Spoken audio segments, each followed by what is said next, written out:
Hi everyone, welcome to Samjo Learning. This is Rohit Dagar. This is the SMAP initiative, Samjo Mains Answer Writing Program, where we are practicing one high quality mains question every day. We are writing answers to it. और जो best answer होता है उसको हम एक YouTube video में review करते हैं and that person gets rewards. Total rewards that are being distributed over this 50 days streak is rupees 55,000. You can also participate and be eligible for winning these awards. It is very simple. Simply download the Samjo Learning app, join us on Telegram, and if you want to know more about Samjo Mains Answer Writing Program, SMAP 2021, all the links are in description. So get started today onwards. Right, so let us evaluate yesterday's best answer. Right, so day 14, the question is with reference to the National Disaster Management Authority, basically NDMA guidelines, discuss the measures required to mitigate the impact of glacial lake outburst floods और GLOFs. छोटा question है, छोटा answer रखना है, 150 words 10 marks. The best answer of the day is by Shreya Pandey. A very good answer Shreya. इस पर अभी हम आते हैं, लेकिन उससे पहले let us quickly look at the participation for the day. Day 14, आज की पार्टिसिपेशन में वी सॉ अबाउट 1087 कॉमेंट्स. एक बार स्ट्रक्चर देख लेते हैं इस आंसर का, आपको कैसे लिखना था. देखो, छोटा आंसर है. सबसे पहले आपको फोकस ये रखना है, इंट्रोडक्शन में ग्लोव को थोड़ा डिफाइन कर दो. ग्लेशियर लेक आउटबर्स्ट फ्लड क्या होते हैं, कैसे glaciers, moraine, dirt rocks block हो जा रहे हैं, फिर उसकी वजह से अब्रप्टली ये रिलीज़ हो रहे हैं, फ्लड्स डाउन स्ट्रीम आ रहे हैं. और फिर थोड़ा सा इंट्रोड्यूस कर दो कि एनडीएमए गाइडलाइंस ग्लोव के लिए क्या बेसिकली स्ट्रक्चर बनाना चाह रहे हो आप इन द बॉडी. कि according to the NDMA guidelines risk reduction can be accomplished by detecting and mapping potentially problematic leaks, as well as taking structural steps to prevent them from suddenly bursting.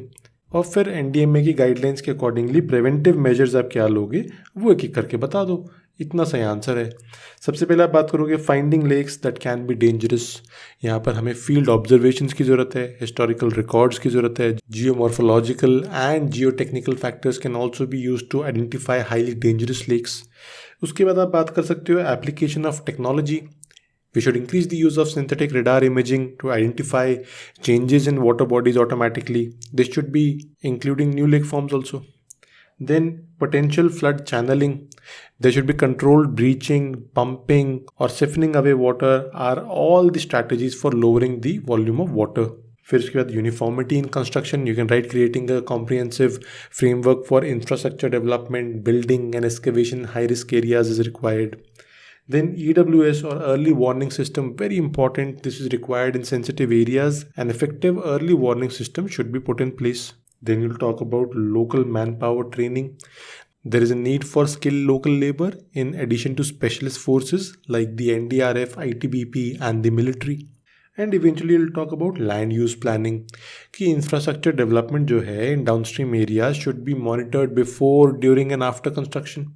ये सारे points लिखो and you'll be able to complete your answer. End में conclusion लिख दो. ये एक basic सा structure है जो आपका होना चाहिए था. राइट, सो बेस्ट आंसर को रिव्यू करते हैं आज के लिए. A lot of students have written very good answer today. Other than Shreya Pandey, I have been told कि मोहसिन का काफ़ी अच्छा आंसर था, रोहन जगताप, ओजस्विनी मिश्रा, आस्था, इनका काफ़ी अच्छा आंसर था आज. But best answer Shreya Pandey का हम रिव्यू कर रहे हैं. सबसे पहले मुझे यहाँ पर इंट्रोडक्शन दिख रही है कि आपने ग्लोव को डिफाइन करने की कोशिश की है, विच इज़ फाइन. कि it is created when water dammed by a glacier moraine is release suddenly causing flood downstream. Perfect introduction. फिर आप थोड़ा सा यहाँ पे कॉजेज और इम्पैक्ट्स बताना चाह रहे हो लिमिटेड कीवर्ड्स में, ये भी सही है. Then you'll move on to the NDMA guidelines part, जहाँ पर आप मॉनिटरिंग एक्शंस की बात कर रहे हो. Field investigations are required. Hazard reduction options, for example artificial drainage systems, siphoning techniques, lowering the lake level, control blasting. Then restricting construction activities जो थोड़े सेंसिटिव एरियाज़ हैं, वल्नरेबिलिटी रिडक्शन. ये सारे पॉइंट्स वैलिड है. बेसिकली आपके पास लिखने के लिए यहाँ पर 10-12 पॉइंट्स हैं, जिनमें से आप एग्ज़ाम हॉल में आई बिलीव 7-8 ही याद कर पाओगे मैक्सिमम. अगर आप प्रॉपरली प्रिपेयर करके जा रहे हो, देखो ग्लोव इस साल न्यूज़ में रहा है, तो डिज़ास्टर मैनेजमेंट के पॉइंट ऑफ व्यू से इम्पॉर्टेंट है. और इसके आपके पास एटलीस्ट 7-8-10 पॉइंट्स तैयार रहने चाहिए.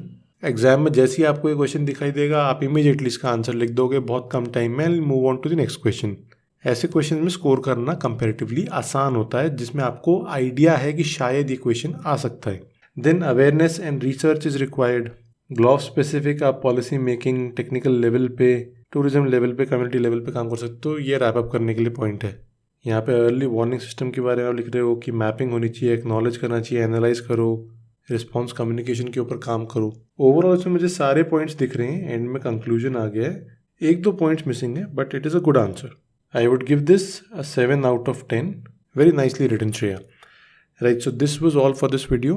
If you want to participate in SMAP, it is very simple. You have to download the Samjho Learning app, join us on Telegram. If you want to know what SMAP is, link is in description. You can start immediately. I hope you enjoyed watching the video. See you in the next one. Thank you.